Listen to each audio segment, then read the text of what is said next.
It was supposed to be a celebration. Samantha's dad had just turned 62, and over birthday cake she asked the obvious question. "So, Dad, when are you and Mom finally going to retire?" And her dad laughed, but not the fun kind. He looked down at his hands and said, "Retire from what?" Here's the thing about Samantha's dad. He did everything right. 40 years of work, never missed a payment, never touched the stock market because the stock market was a casino.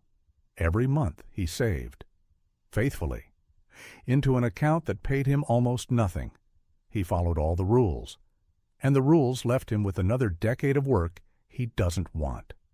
Samantha drove home that night in total silence, and at 2 a.m., staring at her own savings app, $10,000 earning $50 a year in interest, she saw the next 30 years of her life in her father's hands. That's when she noticed the book on her kitchen table, the one she'd been using as a coaster for 3 months. Because 3 months earlier, Samantha would have told anyone exactly who she was. The responsible one, the saver. While her friends blew their paychecks, she moved money into savings every single month. $100 here, $200 there. Disciplined, mature. So for her birthday, when her best friend Rachel handed her a gift, no bag, no bow, just a book, The Simple Path to Wealth by J.L. Collins, Samantha laughed in her face. "A book? About money? I have a savings account. I'm doing fine. The stock market is a casino, and I don't gamble." She meant it, right up until her father's birthday cake. Because here's what nobody tells you about being the responsible one. Her dad was the responsible one too, and responsible had a price tag she never saw coming. Hey, this is Budget Tales, where we tell true-to-life money stories and the lessons hiding inside them. If that's your thing, hit subscribe. Now back to Samantha at her kitchen table at 2 a.m. Samantha didn't open the book to learn. She didn't open it to win an argument either. She opened it because she was scared. And the first thing the book tells her is the whole philosophy in one line. Spend less than you earn. Invest the surplus. Avoid debt. Then she hits the detail that breaks her. This book wasn't written by some Wall Street guy. It started as letters from a father to his daughter. Samantha was sitting in the dark because of her dad. Reading a book some other dad wrote for his kid, she grabbed a pen. The book makes her do math. And the math is where Samantha stops breathing for a second. Take $10,000 in a typical savings account earning 1% interest. After 1 year, that's $10,100. Fine. But the stock market, the S&P 500, has historically returned about 10% per year on average over long periods. Same $10,000 at 10% becomes $11,000 in a year. Big deal, right? That's what she thought, until she turned the page and saw 20 years. Savings at 1% for 20 years, about $12,200. Invested at 10% for 20 years, about $67,000. Same starting money, completely different life. And suddenly, her father's 40 years made horrible sense. He hadn't been bad with money. He'd been doing math with the wrong tool. And Samantha was running the exact same equation. Now Samantha still had her best argument left. Saving feels safe. Investing feels risky. Her savings account never drops 5% on a random Tuesday afternoon. Investments move up, down. And that volatility scares people. Scared her. The book doesn't argue with the fear. It answers with a question. What is money actually for? Collins says there are many things money can buy, but the most valuable of all is freedom. He even has a name for it. F-U money. Enough money to walk away from a job you hate, from a boss you can't stand, from anything. Samantha had never once connected money to freedom. Money was a number that made her feel safe. But safe and free are not the same thing. Her father had just spent 40 years proving it. Her margin note that night said, "Cute story, rent is real." But her pen had stopped writing arguments. It started writing notes. And here's where Samantha does something most people never do. She doesn't just read the book, she follows it. In order. First, debt. Collins doesn't call debt a tool. He calls it unacceptable. Paying 20% interest while hoping to earn 10 isn't a strategy. It's a leak. So Samantha killed her $2,000 credit card balance. It hurt. It was also the best guaranteed return she'd ever earn. Second, a real emergency fund. 3 to 6 months of expenses, in cash, untouched.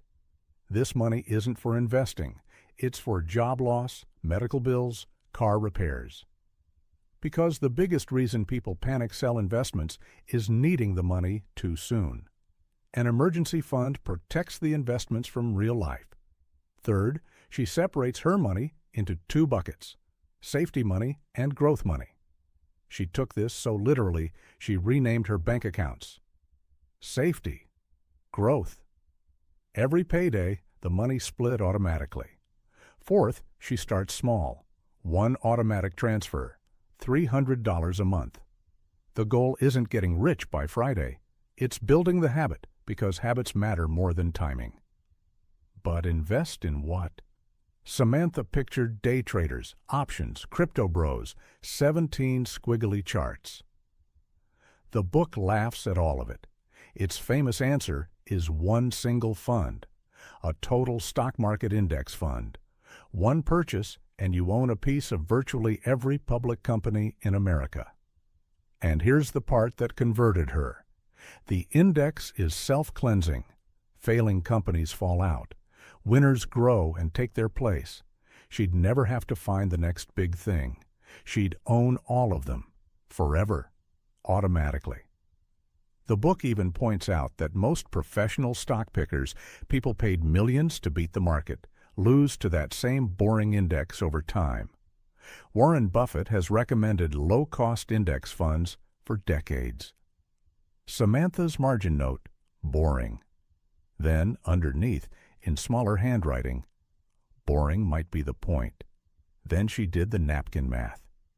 $300 a month at a historical 8% average becomes roughly $285,000 in 25 years. She'd only contribute $90,000. The rest, almost $195,000, is pure growth. And she taped the book's best analogy to her fridge. Saving money is storing seeds in a jar. Safe, but nothing grows. Investing is planting them. Messy at first. Then one day, the harvest is bigger than the seeds. 8 months in, the universe tested her. The market dropped 22%. Her news app turned into a horror movie. Every instinct screamed sell. Get out. Run back to the savings account where it's safe. And this time, it wasn't just her money on the line. It was her promise to not become her father. But the book has an entire chapter announcing that a major crash is coming and that nobody on earth knows when. Crashes, Collins says, are the price of admission. The market has crashed dozens of times and recovered every single time. Time in the market beats timing the market. So Samantha did the hardest thing in all of investing. Nothing. She kept buying, same $300, now buying more shares than the month before. She wasn't losing money. She was shopping at a discount. And the market recovered, like it always has. She was thinking in decades now, not days. Fast forward 3 years. There's no yacht.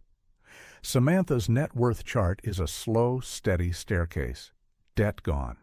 6 months of expenses sitting in savings, boring as paint. Investments growing whether she watches them or not. So mostly she doesn't. And one Sunday she sat down with her dad. She couldn't give him back his 20 years, but she helped him move what he had, gently, carefully, into something that actually grows. He won't fully retire at 62, but Retire from what finally has an answer. Then, for her little brother's graduation, she handed him a gift. No bag, no bow, just a book. He laughed. A book about money? She just smiled. Read it, take a pen, try to prove me wrong. Because that's the whole story. The entire path fits in one line. Spend less than you earn. Invest the surplus. Avoid debt. Ignore the noise, and let time do the heavy lifting. Saving money gave Samantha stability. Investing gave her freedom. And the moment those two started working together, her money finally started working for her. If this story hit home, hit subscribe, because there's a new money story here every week. And be honest in the comments. Is there a book sitting on your kitchen table right now? Are you still in the saving stage, or have you started investing? Samantha still doesn't gamble. She just finally learned the difference between a casino and a staircase.